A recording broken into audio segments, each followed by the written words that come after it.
বিশ্ব বরেণ্য চিত্রশিল্পী এস.এম. সুলতানের ১০১তম জন্মদিন আজ। ১৯৯৪ সালের ১০ই অক্টোবর শিল্পীর মৃত্যুর পর উন্নয়ন করা হয় স্মৃতি সংগ্রহশালা, শিশু স্বর্গ ও আর্ট কলেজের। তবে পর্যটক আকৃষ্ট করতে সুযোগ সুবিধা বাড়ানোর দাবি দর্শনার্থীদের। নড়াইল প্রতিনিধি ফরহাদ খানের তথ্য ভিডিওতে ডেস্ক রিপোর্ট। মাটি ও মানুষের শিল্পী এস.এম. সুলতান তার তুলির আঁচড়ে দারিদ্র্যক্লিষ্ট মানুষগুলো হয়ে উঠেছেন পেশিবহুল। শ্রমজীবী মানুষ হয়েছে শক্তিশালী ও দৃঢ় মনোবলের। কালার এক্সপার্ট, জর্জ স্যাপ এবং মাইল্ড অন হ্যান্ডস টেকনোলজি সমৃদ্ধ অরিক্স ক্রিস্টাল ওয়াশ আপনার লন্ড্রি এক্সপার্ট।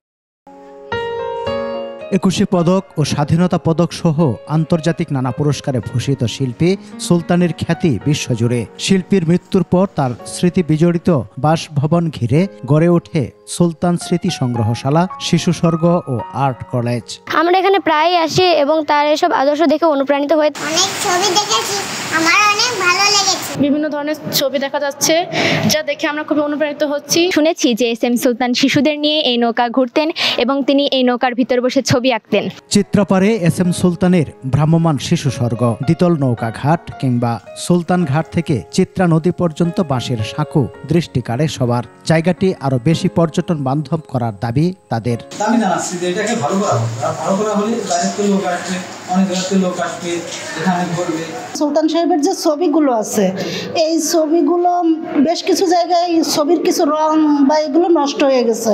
অনেক প্রকল্প দেওয়াও আছে মন্ত্রণালয়ে, সেক্ষেত্রে যদি এই জায়গাগুলো নিয়ে আর একটু ভাবার সুযোগ আসে আগামীতে, তাহলে এই প্রতিষ্ঠানটি অনেক বড় একটি জায়গা হয়ে দাঁড়াবে নড়াইলে। বরাদ্দ পেলে আরো বড় পরিসরে উন্নয়ন কাজ করার কথা জানায় জেলা প্রশাসন। এস.এম. সুলতানের যে সংগ্রহশালাটি, এটি সম্প্রসারণের বিষয়ে ইতিমধ্যে ভূমি অধিগ্রহণ সহ অন্যান্য যাবতীয় সকল প্রস্তাব আমরা সংশ্লিষ্ট মন্ত্রণালয়ে পাঠিয়েছি। ১৯২৪ সালের ১০ আগস্ট নড়াইলের মাছিমদিয়ায় বাবা মেছার আলী ও মা মাজু বিবির ঘরে জন্ম এস.এম. সুলতানের। ১৯৯৪ সালের ১০ অক্টোবর মারা যান কালজয়ী এই চিত্রশিল্পী। সমর ইসলাম, ডেস্ক রিপোর্ট, ২১ টেলিভিশন।